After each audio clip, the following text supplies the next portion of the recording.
Oke guys, we are live now teman-teman ya. Seperti biasa kita live ya di acara The Ngobis.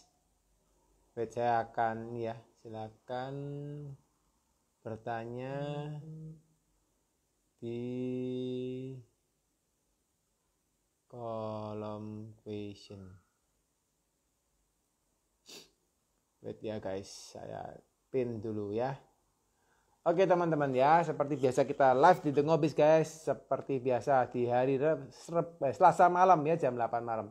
Ini kita akan live dengan narasumber yang hebat luar biasa ya. Sis April, Bu April ya, owner dari Mi 55 dan Padi Giling ya. Dan hari ini kita akan ngomong soal strategi menghadapi tantangan bis kuliner yang sekarang semakin menjamur ya. Dan kita akan ngobrol-ngobrol santai dengan Bu April atau Sis April bisa saya panggilnya ya.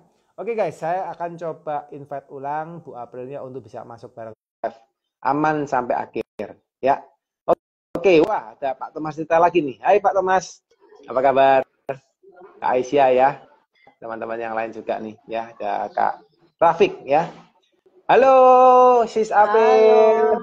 Halo. Ya, Kak, gimana kabar? Jelas nggak ya suara? Jelas. Jelas nggak ya? Oh jelas. Nice. Jelas banget. Kabar baik semua. Kabar baik. Luar biasa. Lagi di resto apa lagi di rumah nih?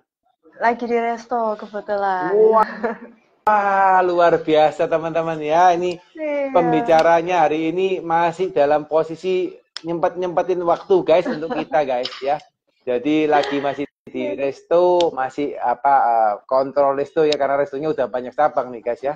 Masih sempat bawain acara The Ngobis dengan kita semua. Luar biasa Sis April. Thank you buat waktunya Sis April hari ini ya. Thank you. Luar biasa. Saya juga thank you udah di-invite. Sama-sama Sis, senang juga akhirnya bisa ngobrol live di udara bersama dengan Sis April nih hari ini. Thank you. Hari ini gimana kesibukan? Banyak Sis April ya berarti hari ini ya?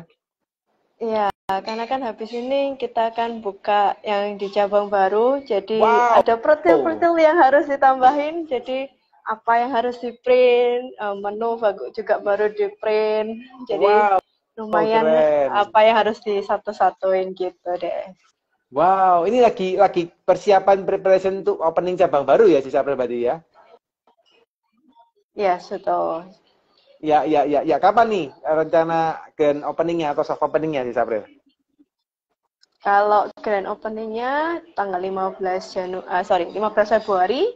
Untuk yang tamu-tamunya baru bisa masuknya tanggal 16 Februari. Jadi 15 itu saya benar-benar khusus untuk tamu-tamu saya semua. Wow, keren nih. Wih, ini berarti bukanya after ini ya Sis ya, after hari Valentine dan hari coblosan ya itu ya. Wah. Iya. Keren. Wah, ini saya penasaran nih. Ini kenapa kok alasan memilih tanggal 15 nih ya?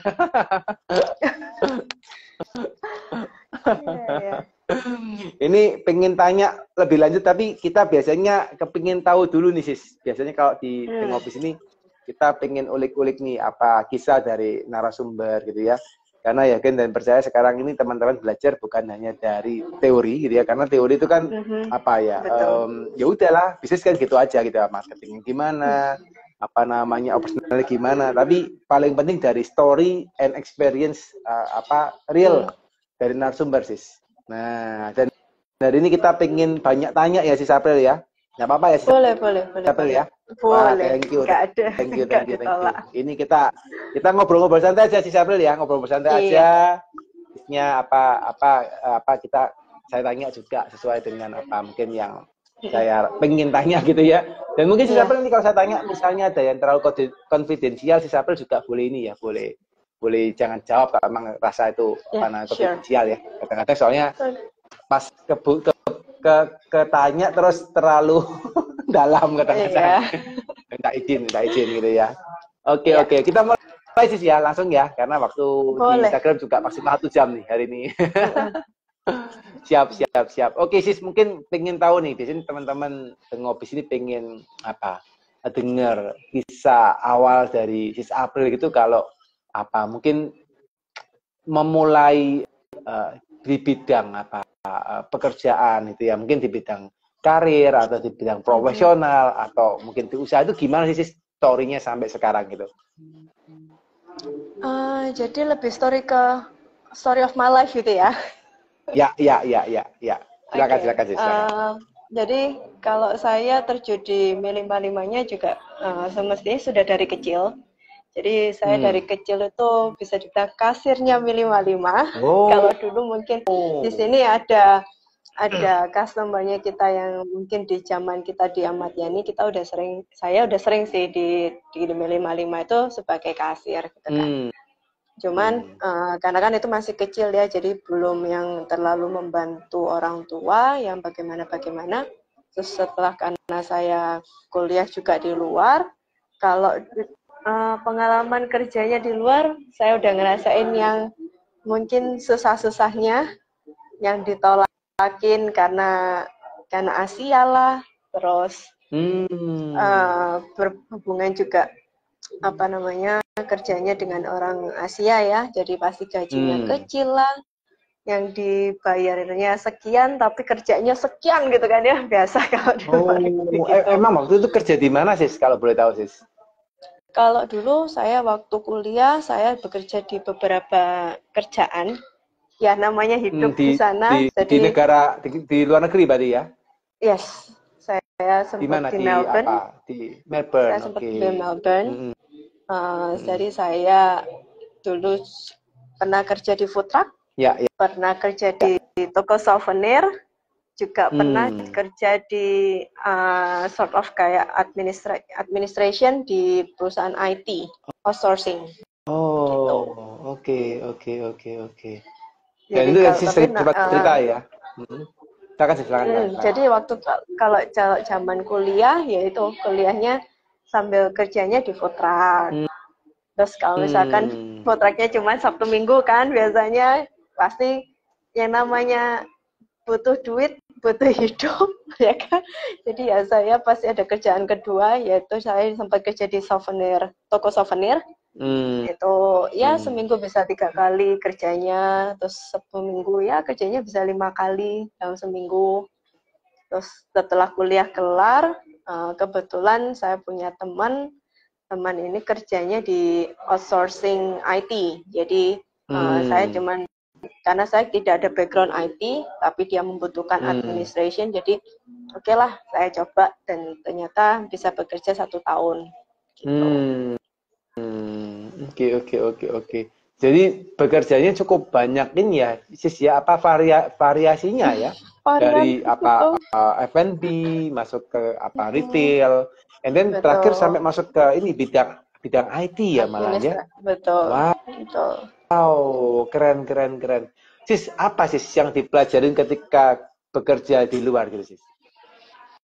Bekerjanya mungkin kalau saya dibandingkan dengan Indonesia ya, lebih kalau orang bilang, oh kerja di luar negeri enak ya, dapatnya dolar, tapi mereka nggak tahu bahwa kerja di luar negeri juga kenceng, terus di pushnya bagaimana, harus cepat, dan budaya juga beda ya, budaya dengan apalagi dengan orang customer juga berbeda gitu sih. Jadi banyak banget pelajarannya nggak cuman oke, saya bisa bekerja di food truck, karena saya punya background di makanan, tapi paling enggak saya juga tahu bahwa oh customer itu seperti ini, oh teknologi yang ada di luar negeri itu seperti ini, jadi gitu sih.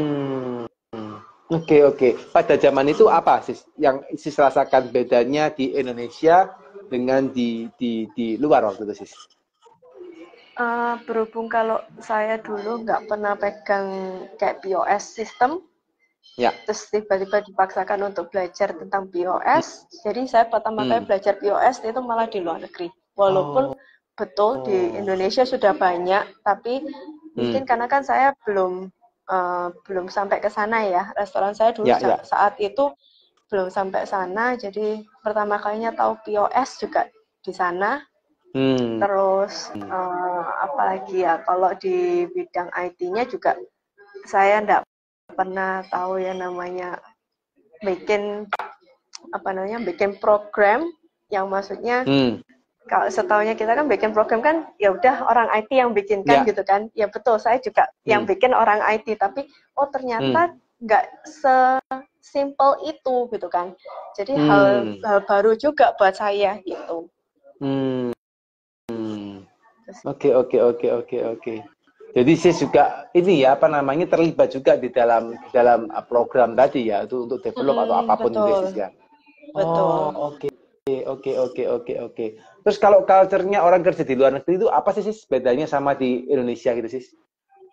Kalau culture-nya kalau orang Indonesia itu kan pelan ya, bisa dibilang. Ya.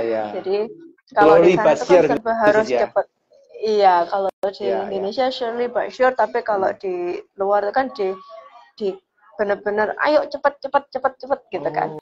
Apalagi saat saya kerja di food truck itu kan cuman ruangannya 3x4 dan itu harus diisi 5 orang. Wow. Belum peralatannya. Jadi gimana sempitnya, bagaimana caranya untuk bergerak, bagaimana ya itulah. Itu juga belajar juga bagaimana kalau ternyata kalau kita mau harus melewatin orang itu pun behind.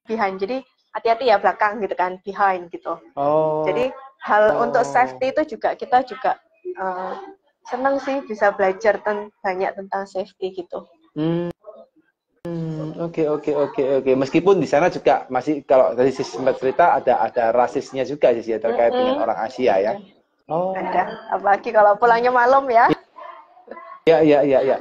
Kalau boleh diceritakan sih, mungkin nggak semua teman-teman punya kesempatan untuk keluar gitu ya. Mungkin kalau boleh diceritakan di yang sis alami gimana sih sis model rasisnya orang luar negeri dengan orang kita Indonesia gitu sis mungkin. Kalau mungkin dalam pekerjaan lebih banyak kan orang Asia itu mungkin pekerja keras ya. Jadi mereka berharapan bahwa gajinya kecil itu bisa mengharapkan kerjanya lebih banyak gitu kan. Yang dia harus diselesaikan semestinya kan seharusnya bisa 10 gitu kan. Tapi kalau orang Asia harus 50 gitu.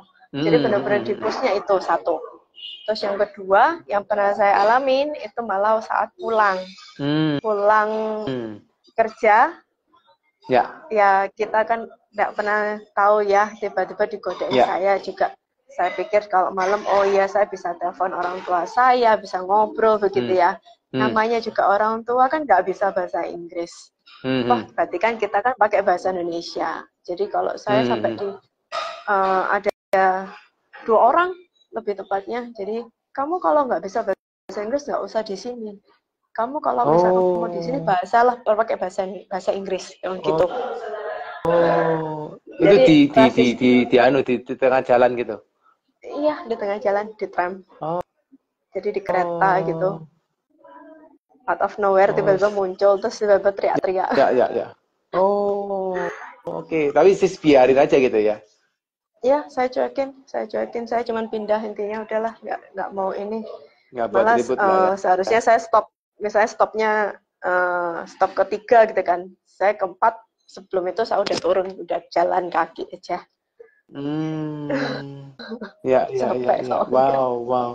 Wow. Tapi hebat ya sis ya, bertahan di sana cukup lama hitungannya sis April ya, dari kuliah sampai kerja gitu ya. Wow. Saya hampir 5 tahun. 5 tahun itu cukup lama sih ya 5 tahun di sana ya. Ya. Oke. And then habis itu apa sih balik ke Indonesia kan habis itu ya? Balik ke Indonesia karena kan orang tua juga sudah berumur. Jadi kebetulan waktu itu juga COVID. Jadi saya merasa saya pulang itu memang harusnya seperti itu. Karena kan setelah saya pulang di Melbourne kan lockdown udah nggak bisa kerja. Duit dari mana kalau misalkan nggak bisa kerja? Udah bersyukur banget bisa pulang. Jadi sis pulang pas beneran abis itu lockdown? Yes, betul. Februari.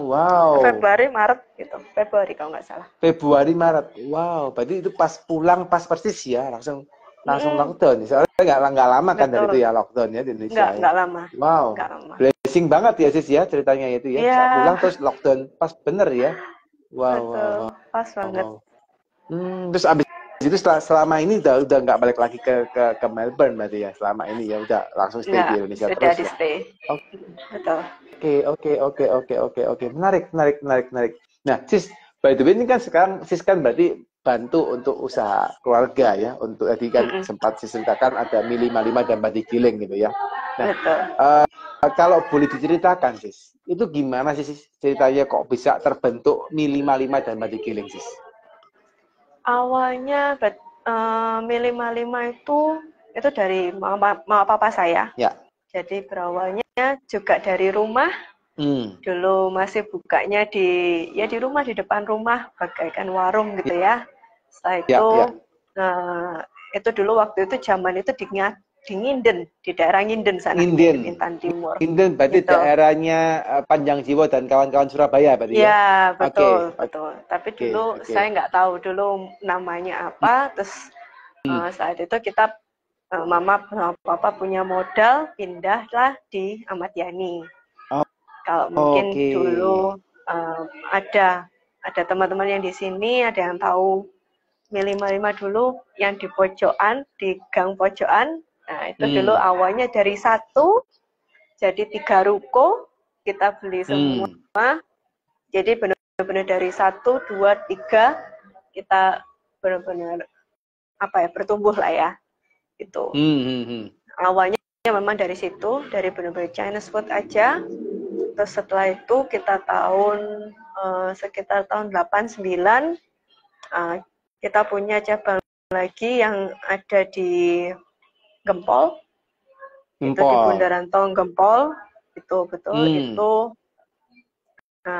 Bundaran Tol Gempol ya Sis ya. Betul. Bundaran Tol yang biasanya orang buat turnover balik gitu ya. Ke Pasuruan. Ya. Pecahnya arah Pasuruan sama Gempol. Ya. Oh, yang gede itu tempatnya kan? Iya, betul. Yang ada lesehannya. Oke. Ya. Oh, berarti aku pernah makan di sana, Sis. Aku pernah makan di sana tuh. Nggak notice cuma gitu. Oke. Karena dulu namanya Kartikasari. Mungkin lebih tahu ya, Kartikasari. Kalau belok yang kiri jalan tahu berarti ya. Betul. Oke. Gitu. Ya. Oh, jadi akhirnya ekspansi buka di Gempol itu. Gitu. Oh, oke. Kalau boleh tahu Sis, berarti pertama kali di depan rumah itu tahun berapa sih waktu buka itu? Pertama kali depan rumah itu. Waduh, mama saya nggak pernah cerita kalau itu tahun berapa. Tapi sih sudah lahir atau belum lahir? Belum. Saya belum lahir. Belum lahir. Wih, berarti udah puluhan tahun yang lalu kali ya. Iya, betul. Jadi kebetulan kan depotnya ini kan dari tahun 82, saya baru lahirnya tahun 91, jadi memang dari benar-benar saya belum tahu apa-apa. Betul. Oh, jadi pertama kali di Ahmad Yani itu masih tahun 80 something. Tahun 82. 82 sudah di Ahmad Yani ya Sis ya? Sudah di Ahmad Yani. Terus ekspansi sampai ke Kartikasari itu tahun berapa Sis? Kartikasarinya yang 89. Di Gempol. 89. Di Gempol, 89. Terus kita buka yang di dekatnya Mi 55 Ahmad Yani juga ada sebelumnya, itu juga namanya Rumah Makan Kartikasari. Itu tahun 94 kalau nggak salah. Gitu. Wow. Ini hitungannya restoran legendnya Surabaya ini ya Sis ya, ceritanya ya, Mi 55 ini ya. Ini zaman saya juga belum lahir loh teman-teman. Nggak tahu yang nonton sudah lahir nggak itu, aku Mi 55 ada ini ya. Ini restoran legend guys ya. Ini masuk kalau teman-teman tahu berbagai macam makanan di Surabaya, ini Mi 55 termasuk legendnya Surabaya nih. Keren guys ya, tahun 80 something ini atau belumnya 80 nih. Wow, keren. Oke. Nah, berarti waktu Sis masuk di Mi 55 itu sudah mulai banyak, sudah berapa cabang waktu Sis masuk di Mi 55 tahun 2020-an ya berarti ya? Nah, kalau 2020 kalau sekarang kan saat ini kita ada 5. Berarti sebelumnya ada 8. Oh, ada 8. Ya, ingat saya ada 8 cabang sebelumnya. Sebelumnya ada 8.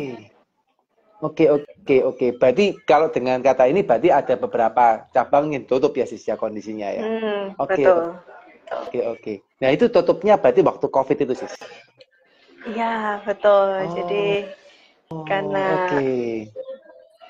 karena zaman COVID itu benar-benar ini ya, Ya, benar-benar I know it. mengubah We know it lah. mengubah usaha yang harusnya cuman offline kebanyakan tiba-tiba dipush Ya. harus dari online kan gitu. Ya. Tapi ya keren sih sis. Dalam artian sampai sekarang masih stay ya. Karena kan banyak juga usaha makanan yang waktu COVID itu dia kena hantam terus sudah tidak bisa bangkit lagi. Gitu. Betul. Oke. Jadi waktu itu 8 otot akhirnya itu karyawan udah ratusan berarti sis ya kondisinya ya. Betul, karyawan sudah ratusan. Oke. Ya. Itu waktu itu apa sih pertimbangan tutup beberapa cabang itu? Apa karena memang benar-benar tidak bisa dipertahankan, omset atau gimana? Kalau yang satu di Jakarta, kita kan sempat punya expand di Jakarta. Jakarta ya? Wih, sampai Jakarta ya. Juga sih, Abel berarti ya? Keren. Kita dulu lokasinya di Jakarta Barat, seberangnya Taman Anggrek. Jadi dulu itu sama ownernya ya, saya kurang tahu. Tiba-tiba fee-nya di double. Rentalnya itu di double. Dan kondisi seperti itu kita juga dapat uang dari mana kalau misalkan di double seperti itu gitu kan. Jadi kita memutuskan oke lah kita tutup. Saat itu kita udah pindah ke online gitu, sempat jualannya online kayak Gojek, Grab, terus via WA gitu sih. Lalu ada satu lagi karena memang lokasinya kan berdekatan dengan yang Mili 55 menanggal ini, jadi udahlah dijadikan satu aja. Jadi karyawannya pun dijadikan satu di sini.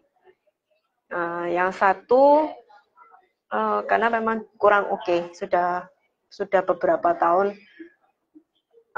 income-nya juga kurang oke, daerahnya juga kurang oke, jadi kita memutuskan udahlah kita tutup juga gitu. Oke. Dan itu pas kondisi memang waktu pandemi itu ya sis ya memang. Betul. Ya. Oke. Ya. Aku juga bisa ngerasain sih memang kondisi pandemi itu ya I think everybody pasti ngerasain lah ya teman-teman ya. Banyak perusahaan, banyak usaha yang memang ibaratnya juga suffer ya. Dan yes, betul. Nggak satu dua orang karena semua dunia gitu ya sih kena semua. Iya, tapi keren sih sis. Maksudnya hingga sekarang masih bertahan dan masih ada 5 cabang yang buka kan ya. Nah, kalau boleh tahu sis, mungkin boleh diceritakan ke teman-teman juga mungkin sekarang cabangnya Mili 55 ada di mana aja sis mungkin sis. Untuk saat ini, jadi pusatnya sekarang yang Damat Yani pindah ke Jalan Menanggal. Menanggalnya di belakangnya Trans Icon. Setelah itu, yang kalau di Surabaya Barat, kita ada di Bukit Darmo. Kalau misalkan lebih gampangnya, arahnya ke Suara Surabaya Radio. Ya. Yang buildingnya ya, yang sebelah baru. Kiri ya sis ya? Sebelah kiri itu ya berarti ya? Oke. Terus kita juga ada di food court-nya Galaxy Mall 3. Di lantai 4 kalau nggak salah itu. Jadi kalau itu lebih deket arahnya dekatnya lift Kintan kalau nggak salah itu. Nah, yang paling gampang ingatannya. Nah itu kita ada di Sidoarjo. Di Sidoarjo itu ada di Raya Ponti, dekatnya GOR. Yang kelima yang di Gempol tadi. Oh, di Gempol tadi. Berarti Sidoarjo juga ada cabang ya, berarti sis ya? Ada. Oke. Terus satu lagi yang mau dibuka ini cabangnya di mana sis yang ini sis? Yang akan datang 15 Februari kita akan buka di Kayungan PTT. Jadi lokasinya Mili 55 yang lama itu kan kalau itu kan di pinggir jalan di Ahmad Yani. Ini sedikit masuk. Jadi benar-benar di gangnya yang pas waktu kita ada di Ahmad Yani pertama kali ini sedikit masuk gitu. Oke. Oke. Jadi cabang yang ke 6 yang baru ini juga Keenam. dekatnya Ahmad Yani Mbak Desi ya. Betul.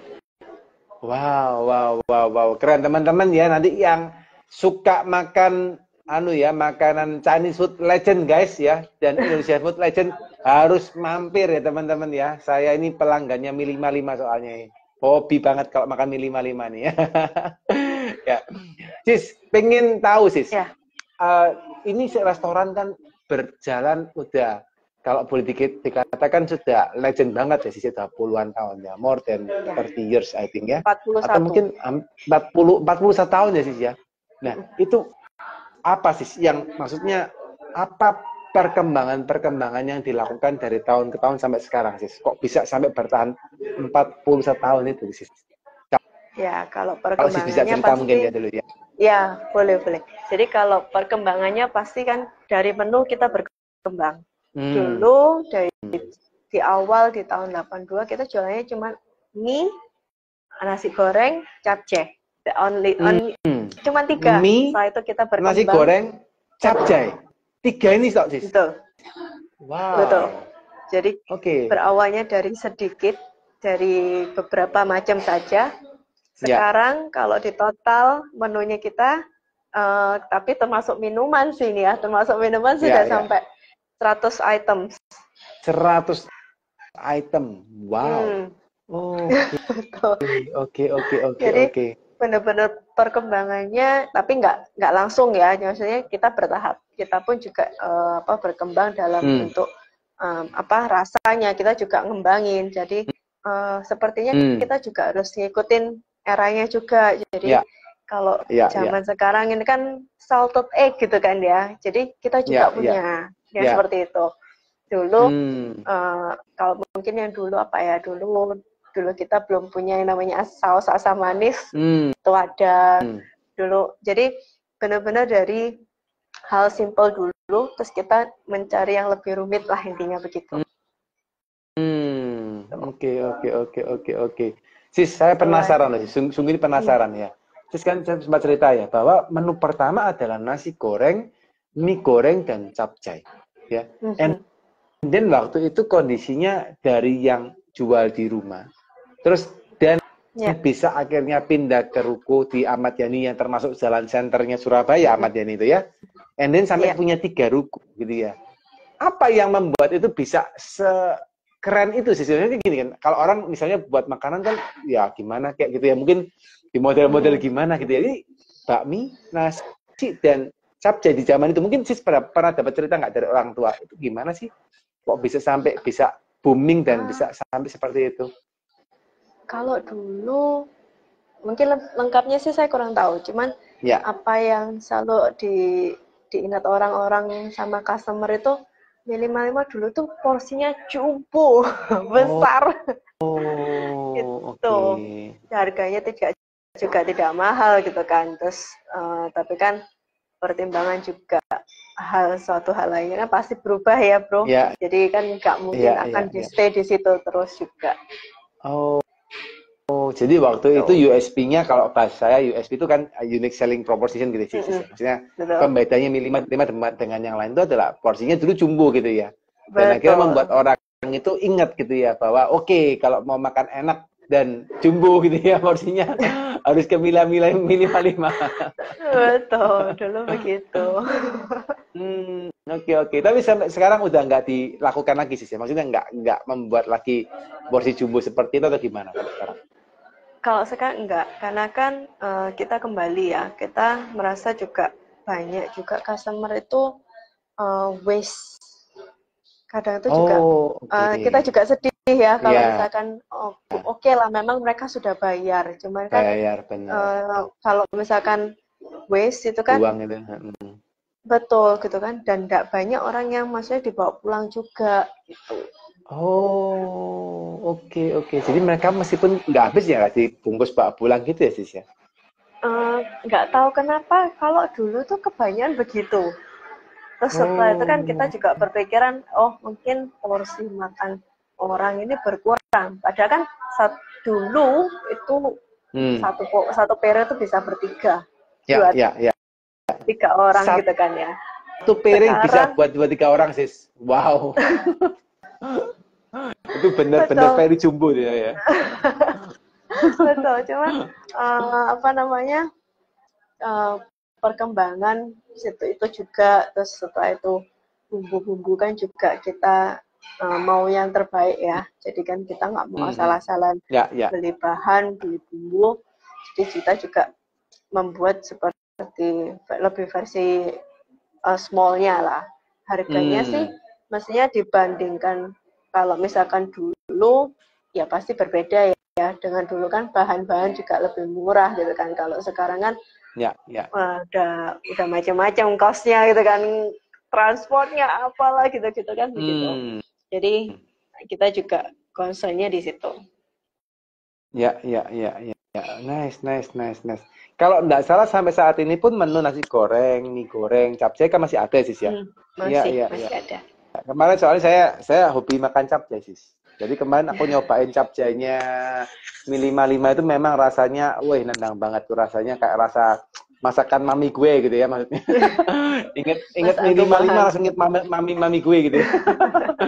Itu anu banget sih, memang keren. Nah, betul. ini yang aku penasaran sis gitu ya. By the way kan sis juga kalau tak lihat kemarin misalnya aku sering makan juga ya, menu kan juga notabene relatif makanan rumahan ya sis ya, makanan yang Betul. apa simple seperti apa nasi pecel empal, nasi pecel ayam gitu ya, ada nasi apa mungkin ya ada yang menu-menu sedikit yang mulai beraneka ragam, tapi aku banyak lihat kan banyak yang rumahan gitu ya sis ya. Nah ini aku penasaran sis, di era sekarang ini kan menurut aku terlalu banyak orang yang menganggap masuk ke bisnis restoran adalah salah satu apa mungkin peluang mereka untuk survive gitu ya. Tapi aku lihat mungkin hampir tiap bulan itu ada aja restoran baru yang buka, gitu ya. Betul. Nah, tapi bagaimana sih? Mungkin dengan kondisi ini kan bukan satu hal yang mudah gitu ya, bahwa apa banyak orang yang buat usaha baru, tapi gimana sih kok mie 55 sampai sekarang bertahan dan malah bisa eksis nih buka cabang baru? Apa nih sih ya, nih yang rahasianya kok sampai bisa seperti itu sih Abel, kalau boleh diceritakan? Mungkin kalau rahasianya sih nggak ada ya, cuman kan yang penting kan kita bisa stabil dengan kualitasnya kita, rasanya kita, gitu kan, untuk untuk semua produknya kita gitu kan. Intinya kita menjaga kualitas yang ada. Dulu malah tahun 2015 sekitar segitulah, itu orang tua saya nggak mau yang namanya sosial media. Ya kan? Jadi susah banget. Jadi kalau misalkan begitu mungkin banyak even kita masih walaupun ini sudah hampir 10 tahun di Jalan Menanggal, masih banyak loh, mie 55 itu masih ada toh. Jadi banyak orang juga ketinggalan dengan informasi yang ada. Jadi dengan apa yang kita juga melakukan yang namanya social media. Jadi ya mungkin lebih gencarnya baru-baru ini karena kan kebetulan saya 2020 sudah mulai handle ini. Jadi betul. Jadi banyak hal yang harus dirubah dan memang buat saya impact-nya yang paling bagus itu di social media sama Google Maps. Jadi itu yang membuat kita jadi survive juga. Jadi paling tidak memberikan up to date data atau informasi tentang mie 55 seperti itu. Itu kalau dari luarnya ya, kalau dari bagian dalam ya balik yang tadi awal tadi. Jadi ya kita pasti menjaga kualitas yang ada, kita nggak maulah mengecewakan orang. Oke. Tadi tertarik saat disampaikan bahwa ternyata mie 55 masih ada toh, dia sih ya. Itu berarti apa dikata berarti pelanggan loyalnya mie 55 itu cukup banyak ya sis ya? Betul, kita maksudnya pelanggannya kita tuh banyak, tapi setnya lagi ya, maksudnya sedih juga ya di saat kena COVID juga, bahwa pelanggan setianya kita juga ada yang pass away gitu kan. Jadi tapi syukuran kan maksudnya kayak misalnya keluarganya masih ingat juga dengan mie 55 saat kita juga bisa ngobrol dengan customer. loh ini mana bapak ini, ibu ini gitu kan, atau kakak ini atau siapapun, malah banyak oh iya orangnya sudah berpulang. Malah banyaknya gitu saya, kita yang sedih ya kok, maksudnya ternyata COVID itu juga jadi pembelajaran kita juga. Kita ini juga sayang ya, dulu waktu dari tahun 2015 kenapa kita nggak punya customer data gitu kan. Jadi benar-benar dari 2020 pun kita sudah langsung gencar ya apa caranya gimana bisa dapat customer data kan begitu. Ya. Oke. Ini kalau dengerin ceritanya sis, aku agak kerasa gimana gitu ya sis, atau mungkin lebih kayak ngerinding gitu ya sis ya. Karena waktu sis cerita tadi berarti bahasanya itu soul-nya customer itu atau soul-nya 555 ini lengket banget di soul-nya customer sis. Betul. Jadi memang customer kita itu kan banyaknya family ya. Jadi banyak cerita tiba-tiba yang kayak misalkan kebetulan orangnya kesini, ini anakku sudah segini gedenya gitu kan, yang dulu masih kecil-kecil masih bayi atau zaman saya dulu pacaran di 555 gitu kan. Jadi itu juga story buat kita gitu kan. Dan jadi kita sempat juga mengangkat bahwa sepertinya dengan sosial media ini kita bisa loh telling story juga. Jadi saya pun merasa sangat terbantu dengan adanya sosial media. Wow. Ini kalau misalnya mereka balik ke 555 itu jadinya kayak memorable banget ya sis, karena udah lama banget ini hitungannya. Di Surabaya I think nggak banyak nih restoran-restoran legend yang bisa bertahan sampai 40 tahun menurutku ya. Karena sebagian besar dari mereka udah kolaps atau mungkin nggak diteruskan atau nggak bisa bertahan gitu ya. Dan ini keren banget sih kalau seandainya dijadikan sebuah kayak ikon gitu ya. Otentiknya Surabaya bahwa ada 555. Iya. Keren. Nah, kembali tadi sis bahwa tadi sis sempat cerita terkait dengan survivingnya 555 juga salah satunya terkait dengan kualitas daripada makanan gitu ya. Itu gimana sih cara menjaga supaya tetap dari 5 cabang atau 6 cabang ini kondisinya tetap bisa kualitasnya sama? Kalau dari kualitasnya bagaimana? Karena kan yang dulu masaknya di satu tempat, sekarang pun jadinya sentralisasi. Jadi kita sudah ada sebagian bumbu sudah langsung jadi. Jadi ini juga kita juga belajar lah ya, maksudnya pastilah kita pasti mendengarkan kritikan. Dari cabang ini kok berbeda dengan cabang ini kan gitu kan. Jadi sempat ngalamin juga belajar, ya tadi ya. Kita sempat ngalamin hal-hal seperti itu. Jadi makanya sekarang pun kita sepertinya kita perlu sentralisasi. Ternyata betul. Ternyata dengan sentralisasi itu memperbaiki segalanya. Gitu. Jadi rasanya bisa sama semua sih ya berarti ya. Betul. Oke. Dari 5 cabang itu senternya satu gitu sih tadi sis. Atau gimana? Kita punya warehouse sendiri. Oke.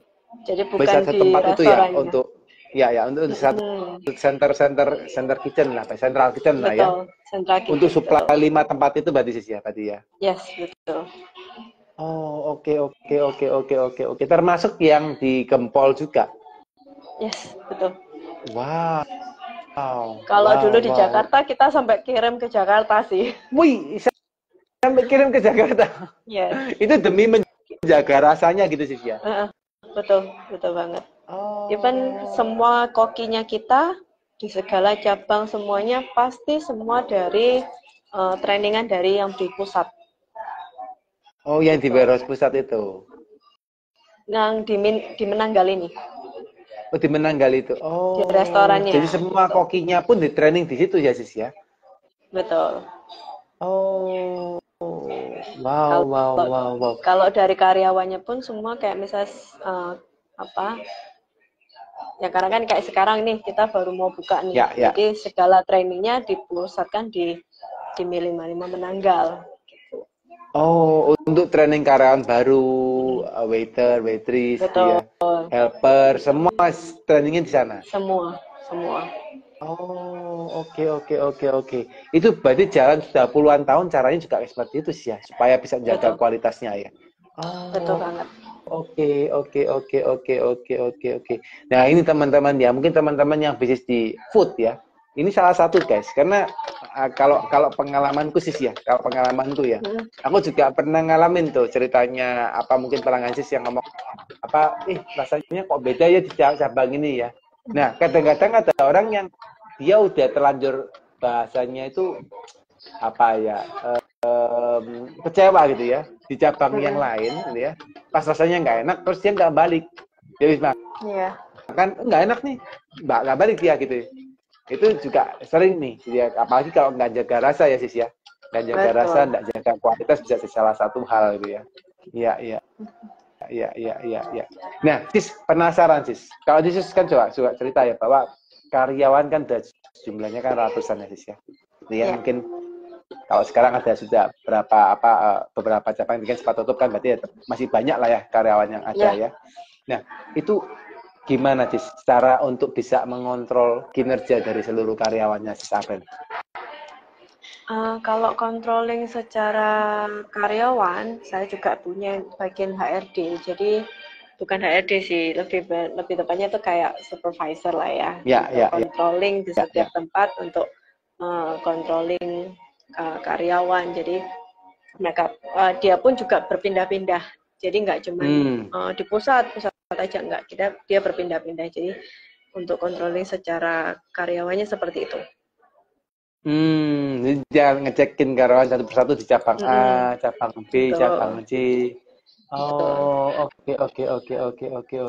Gitu karena juga sudah lama-lama ya Sis ya, tadi ya. Karyawan saya paling lama itu 30 tahun. Wow, Masih 30 ada di tahun Sis. Gempol. 30 Iya. tahun. Itu bagian apa sih sampai 30 tahun itu? Yang ada itu sekarang manajer Ya, ya. di Gempol. Terus ada yang bagian bersih-bersih yang di taman itu juga Ya. ada sekitar segitu. Kalau yang di Surabaya ini berapa tahun ya ini? Kalau nggak salah 20 tahunan yang ada di sini. Wow. Gitu. 30 tahun ya Sis ya. Itu 30 tahun Betul. mereka bertahan. Kenapa sih? Kok bisa ya 30 tahun itu kan bukan waktu yang singkat ya untuk bekerja ya. Betul. Betul. Kalau Jadi Sis pernah tahu kenapa Sis mereka kok mau bertahan sampai sekarang di Mili Marima Sis? saya sempat ini kan kebetulan tahun lalu kita 40 tahun. Ya, Saya ya, ya. bikin apa ya? Saya minta kesan pesan lah dari karyawan gitu kan ya. Ya, ya. Pengen tahu kan, kita mungkin, saya juga dulu mungkin belum pernah berkomunikasi yang sangat deket lah ya dengan Ya, karyawan gitu ya. kan. Jadi saya sempat bikin surat buat saya, buat Mili 55, bukan buat saya, buat Mili 55 gitu kan. Jadi kalau mereka yang saya baca, saya sampai nangis-nangis sih bacanya, terharu semua soalnya. Tuh, jadi mereka merasa dapat keluarga baru. Oh, oke. Yang pertama itu, saya ini bacanya dari yang paling bawah deh kalau gitu. Jadi biar topnya ke atas ya. Dia dapat keluarga baru, dia merasa ikatan antara bos dan karyawan itu seperti keluarga. Jadi bukan antara bos yang nunjuk-nunjuk lah apa gitu, enggak. Jadi merasa kayak lebih kekeluargaan lah ya. Terus karena kan kalau saya bekerja di tempat saya itu kan sudah termasuk tempat tinggal. Jadi mereka merasa saya tidak perlu spend untuk tempat tinggal gitu kan. Jadi sudah memang disediakan. Jadi mereka merasa fasilitas yang diterima dia itu memadai gitu. Terus yang ketiga, yang paling nomor satu nih, itu yang paling banyak sih karyawan saya tulis, karbonnya gampang. Karbonnya gampang gitu ya? Itu pengaruh ya Sis ya? Pengaruh ternyata. Jadi saya juga, ternyata ini ya yang membuat orang betah kerja gitu kan.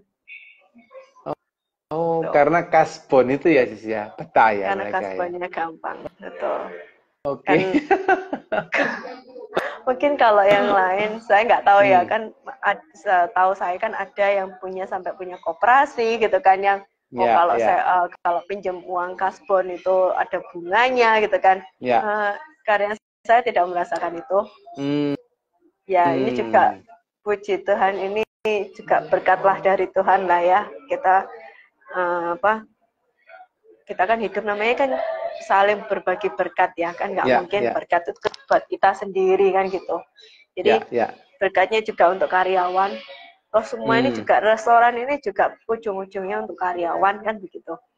Jadi berkatnya juga yaitu mempermudah apa gitu kan. Even sama sometimes kalau misalkan adalah 2 atau 3 karyawan saya, karena kan sudah berumur, giginya udah nggak ada gitu kan, udah ompong gitu kan. Sama orang tua saya dibuatkan gigi, jadi dibawakan dokter untuk dipasangkan gigi palsu. Jadi apa ya? Mungkin bukan karena value money-nya, tapi value kekeluargaannya gitu. Jadi value perhatiannya seorang pemilik ke karyawan gitu. Oke. Nice.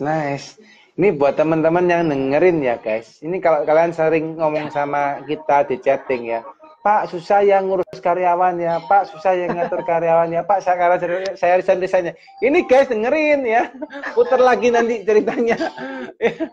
Gimana tuh, Sis April punya karyawan 30 tahun guys usianya guys. Maksudnya 30 tahun bukan usia karyanya ya, tapi usia kerjanya guys 30 tahun ya. Itu dari zaman Sis April masih kecil tuh, sampai sekarang masih ada ya. Zamannya masih saya bayi, saya ikut di mong mereka. Ya. Dan mereka betah ya. Dan itu bukan level yang maksudnya apa ya, ini sampai ke level manajer pun 30 tahun guys ya. Jadi kalau kalian bayangin ya, kenapa mungkin salah satu alasan kenapa Sis April bisa buka mungkin cabang yang baru ini dengan mungkin mungkin sempat tutup ya 3 cabang, tapi sekarang buka baru lagi nih cabang ke-6 gitu ya. Jadi kan maju nih ceritanya ya. Nah, itu kenapa kok bisa ya? Berarti karena backup karyawannya sudah mumpuni ya. Mau buka cabang baru lagi bisa ya, Sis ya. Nggak bingung. Nah, ini salah satu rahasia guys ya, yang memang mungkin nggak gampang dilakukan, tapi kalau dilakukan loh, Sis April tahun ini buka cabang ke-7, ke-6 ya. Nanti mungkin tahun depan buka cabang ke-7 nih Sis ya. Amin. Tahun depan lagi buka cabang ke-8 gitu ya. Amin. Dan terus-terusnya nih. Wih, keren. Nah Sis, kalau boleh diceritain Sis, kira-kira apa Sis, harapan atau goal minimal 5 tahun ke depan Sis April? Kalau harapannya minimal pasti survive ya bro. Ya. Kalau misalkan kita sudah kita ngerasain nggak cuma pandemi, kita ngerasain zamannya dulu Lapindo. Jadi kita anggapannya udah 2 kali kena Lapindo juga bencana. Yes. Jadi itu benar-benar banyak hal yang belajar. Jadi harapannya kita selalu belajar untuk 5 tahun ke depan pun kita pengen berharap semuanya menjadi lebih baik, berkembang, terus tetap survive, itu kan. Jadi tetap eksis, itu kan hobinya kan begitu. Dan kayak mungkin wishnya tadi Bro dibilang, kalau bisa nambah cabang, ya itu juga wishnya kita. Ya. Apa ada rencana untuk kemitraan atau buat franchise gitu sih untuk ke depan gitu? Siapa tahu ada teman-teman yang dengerin terus, wah aku pengen nih buka cabangnya Mi 55 gitu. Belum ada sih ya? Belum sih, kita belum ada, walaupun banyak nggak tahu franchise tuh ya ada sih customer tuh boleh nggak kita franchise gitu ada, tapi kita belum terpikirkan ke sana. Ya. Gitu. Ya, karena ini legend sih, ini sungguhan sih. Ini kalau dikemas baik ya, jadi salah satu legendnya Surabaya, Jawa Timur ini keren sih. Rujukannya orang kalau wisata, terus sambungannya legendnya Surabaya Mi 55. Karena 40 tahun itu legend sih itu pasti. Yang 40 tahun itu sudah legend, mungkin nggak legend tuh. Keren, gitu. keren. Ya, Ya, Jadi semakin tahun-tahun begini banyak hal-hal yang menarik juga sih sejak saya pegang, saya ikut terjun tuh hal, oh ternyata ada yang begini, itu menarik. Jadi kayak selalu belajar. Saya pun sama karyawan saya bilang, jangan pernah putus asa, jangan pernah untuk nggak mau belajar, nggak mau bertumbuh. Jadi banyak karyawan saya pun yang dulu bekerja di kita, terus dia keluar buka sendiri, ya kita oh ya semangat ya, maksudnya silakan, nggak apa-apa. Even mereka ada yang sampai sekarang pun ada yang buka di Lamongan gitu kan. Tapi entah kenapa saat kita butuh karyawan, orang-orang lamanya pun malah yang datang, ada pekerjaan enggak. Jadi gitu. Jadi karyawan yang udah keluar terus tiba-tiba butuh pekerjaan, ayo boleh yuk join yuk di Milmayo kembali. Jadi kita juga menjaga hubungan dengan karyawan, semua kita menjaga hubungan dengan baik. Nggak ada yang diputus, nggak ada, kecuali yang melakukan hal yang nggak baik, ya pasti kita putus lah ya. Kalau begitu. Iya. Jadi meskipun mereka udah keluar lama, kadang-kadang bisa balik lagi sih ya? Bisa. Apa karena memang rasa value family-nya itu yang mereka rasain, akhirnya mereka kepingin balik lagi gitu ya? Ya mungkin ya. Mungkin. Oke. Keren. Wow, ini satu hal yang menarik ya guys ya, karena memang nggak mood ya. Biasanya orang kalau udah resign dari satu restoran balik lagi jarang sih. Gitu ya. Jarang sih. Apalagi dengan kondisi persaingan sekarang restoran banyak banget gitu ya. Jadi udah nggak pindah balik lagi, masih cari tempat lain lagi. Oke. Nice. Oke. Sis, ini pertanyaan terakhir mungkin sis ya. Aku takut karena juga IG Live ini biasa saja mati sis. Gitu ya. Ini udah mau sejam soalnya. Nah, sis, mungkin aku pengen dapat ini sis, mungkin conclusion kalau boleh gitu ya. Mungkin 2 pertanyaan terakhir lah ya.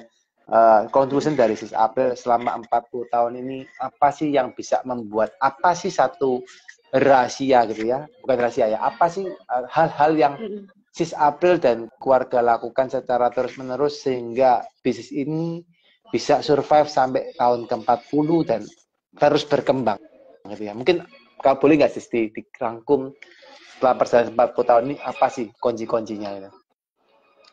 Kalau dirangkum yang pasti kalau dari internal ya kualitas. Terus dari karyawan ya kita punya hubungan baik dengan karyawan. Kalau dari luar yang pasti kita komunikasi kita dengan customer itu enak gitu kan, ya apa namanya. Walaupun kalau dulu kita nggak punya customer data customer ya? Tapi ya database, tapi paling tidak itu orang bisa mendapatkan engage yang baik dengan customer. Itu sih.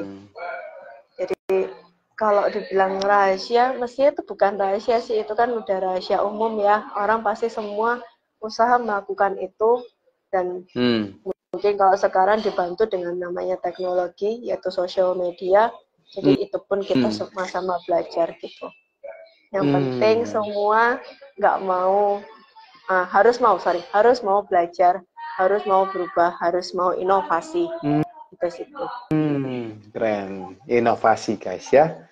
Jadi sama karyawan harus hubungannya baik ya, kualitas dijaga, customer juga jangan hanya datang bayar terus mukanya masam, tapi harus jaga hubungan dengan customer juga ya, harus mau berubah dan terus inovasi. Keren Sis April, keren. Terakhir Sis April, mungkin boleh nggak Sis kasih pesan-pesan buat teman-teman yang mungkin hari ini juga lagi ngerasain down atau lagi ngerasa dismotivasi, dan apa Sis mungkin semangat yang mungkin bisa Sis April sampaikan ke teman-teman Sis? Motivation ya. Kalau untuk semua teman-teman yang mungkin saat ini diterpa segala macam, entah sebagai karyawan, entah sebagai pemilik usaha, harus mau bangkit, harus mau berusaha dan harus mau belajar. Itu aja sih. Jadi nggak boleh putus yang namanya belajar. Hal kecil pun itu buat saya juga belajar. Itu aja. Wow, 3B ya, 3B ya sih ya. Bangkit, berusaha, dan belajar. Betul. Triple B, ya ini saran dari Sis April guys ya. Bangkit, belajar, dan berusaha gitu ya. Nice ya. Thank you so much Sis April ya buat sharingnya hari ini. Buat teman-teman ya yang nonton IG Live hari ini, karena IG Live hari ini kita akan save guys di IGTV ya, di feed. Teman-teman nanti yang belum nonton dari awal yuk diputer ya, pasti teman-teman dapat banyak insight ya.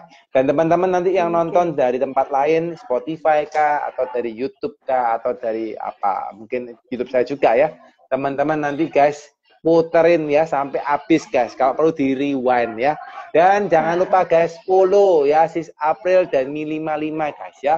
Kalian kalau makan sudah pasti ingat makanan orang tua Anda masaknya udah rasanya sama, udah enak, udah pokoknya rasanya otentik guys. Dah rasanya kalau makan wah ingat masakan mama ya. Gitu ya. Oke, thank you so much April buat waktunya ya. Semoga pembukaan cabangnya persiapannya lancar, tidak sampai ada kendala Sis ya. Dan semuanya tambah maju, Mili55 tambah jaya gitu ya. Dan Sis April dan keluarga semakin jadi berkat ya. Sekali lagi thank you Sis April ya. Sampai jumpa di lain kesempatan ya. Thank you teman-teman semua. Bye-bye. Bye.